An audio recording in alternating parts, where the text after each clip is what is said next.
It was the middle of the night, September 2nd, 1666. The city of London lay in a deep slumber, unaware of the catastrophe that was about to unfold. The streets were silent, save for the occasional rustle of leaves and the distant hoot of an owl. The air was cool, and the sky was clear, dotted with stars that twinkled like distant fires. London was asleep, not knowing the danger that was about to start. The city, with its narrow, winding streets and closely packed wooden houses, was a tinderbox waiting for a spark. The residents, snug in their beds, had no inkling of the inferno that would soon engulf their homes and change their lives forever. In the center of the city, on a small street called Pudding Lane, a spark caught fire. Pudding Lane was a bustling street during the day, filled with the sounds and smells of commerce. But at this hour, it was quiet, the shops and homes dark and still. It was here in the heart of London that the Great Fire would begin. It started in the bakery of Thomas Fariner, the baker who made bread for the king. Fariner's bakery was well known, supplying bread to many of the city's residents, including the royal household. The bakery was a hive of activity during the day, with the ovens constantly burning to meet the demand for fresh bread. A small hot coal, left burning by mistake, found dry wood in the bakery. The coals, which had been used to bake the day's bread, were supposed to be extinguished before the bakery was closed for the night. But on this fateful night, one coal remained, glowing faintly in the darkness. Flames burst out, catching the wooden beams, and quickly turned into a huge fire. The dry wood of the bakery, combined with the flour dust that hung in the air, provided ample fuel for the fire. Within minutes, the flames had spread, consuming everything in their path. The fire spread fast through the bakery, burning the flour, wood, and other things that catch fire easily. The heat was intense, and the flames roared as they devoured the bakery's contents. The fire leapt from one wooden beam to the next, spreading with terrifying speed.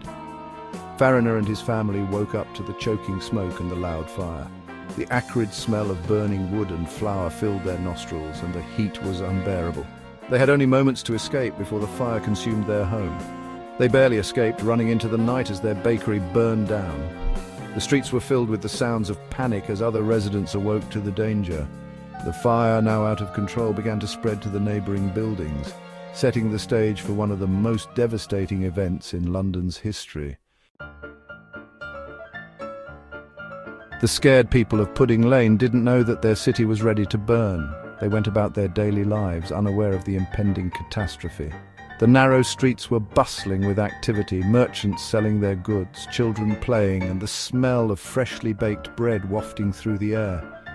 But beneath this veneer of normalcy, danger was lurking. London in 1666 was mostly made of wood. The city was a labyrinth of timber-framed houses, tightly packed together, creating a tinderbox waiting for a spark. The streets were narrow, and the buildings leaned precariously over them, almost touching each other. This dense construction made it easy for fire to spread rapidly from one building to the next. Wood made up the houses, lined the streets, and even made the bridges over the River Thames. The city's infrastructure was a patchwork of wooden structures, from the grandest homes to the humblest shacks. Even the bridges that spanned the River Thames were constructed from wood, making the entire city highly flammable. A very hot summer had dried everything out, making it perfect for a fire. The summer of 1666 was particularly scorching, with temperatures soaring and rainfall scarce. The wooden buildings, already aged and dry, became even more brittle under the relentless sun. The parched landscapes and dry wooden structures were like kindling, ready to ignite at the slightest provocation. A strong wind from the east, blowing from the River Thames, made the fire even stronger. The wind acted like a bellows, fanning the flames and spreading the fire with alarming speed. It carried burning embers through the air, depositing them on rooftops and in alleyways, igniting new blazes wherever they landed. The wind's relentless force turned a small fire into a raging inferno. Burning pieces of wood flew through the air and landed on nearby houses, starting more fires. These flying embers were like fiery missiles launched by the wind to wreak havoc on the city. They landed on thatched roofs, wooden beams, and dry timber, setting off a chain reaction of fires that quickly spread out of control. The city's residents could only watch in horror as their homes and livelihoods went up in flames. The fire, now like a hungry monster, began to eat everything. It consumed houses, shops, and churches with equal ferocity, leaving nothing but ashes in its wake. The flames roared and crackled, lighting up the night sky and casting an eerie glow over the city. The Great Fire of London had begun, and it would leave an indelible mark on the city's history. The fire spread incredibly fast. From Pudding Lane, it raced west, burning everything. The narrow, winding streets were like chimneys, making the fire hotter and stronger. Church bells rang all night, a desperate alarm through the smoky air. People rushed to save what they could, pulling their things through the crowded streets. The River Thames, usually helpful to the city, wasn't much help now because the docks, full of things that burn easily, caught fire too. The Mayor of London, Sir Thomas Bloodworth, was slow to act. He thought the fire was small and easy to stop, but the fire grew bigger and bigger because of the wind and all the wood in the city. When Bloodworth finally understood how bad it was too late. Firefighters couldn't do much because of the small streets and their simple tools. They tried to stop the fire by tearing down buildings in its path, but the fire spread too fast. For 4 days and nights the fire burned, turning London into a terrible scene. When the fire finally stopped on September 6th, the city was in ruins.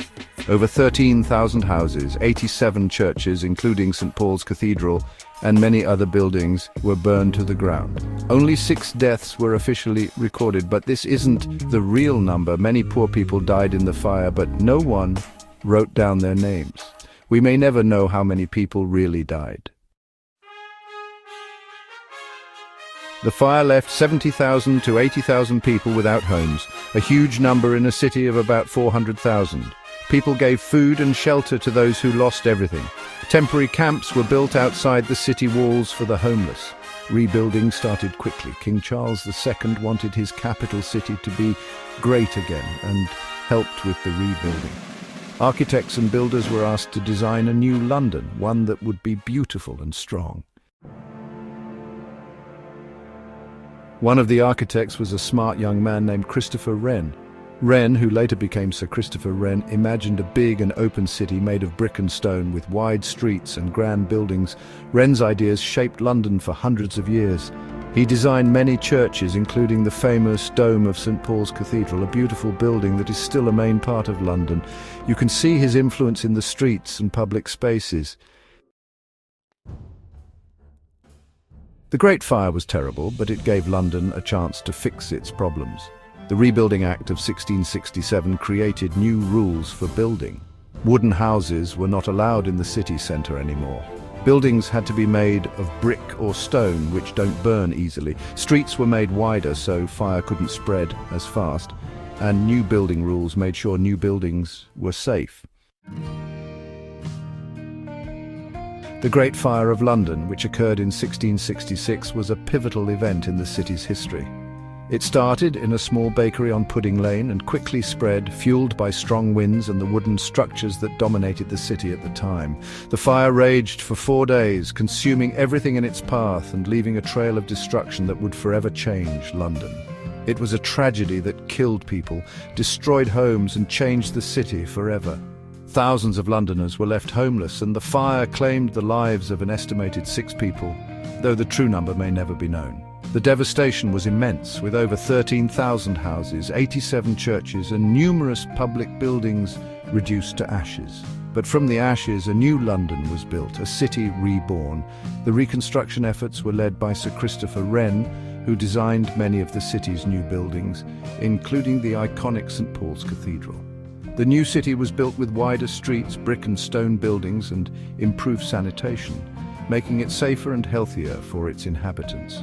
The fire, though terrible, made London a safer, healthier, and more beautiful city. The new building regulations required the use of fire-resistant materials, and the city's layout was redesigned to prevent such a disaster from happening again.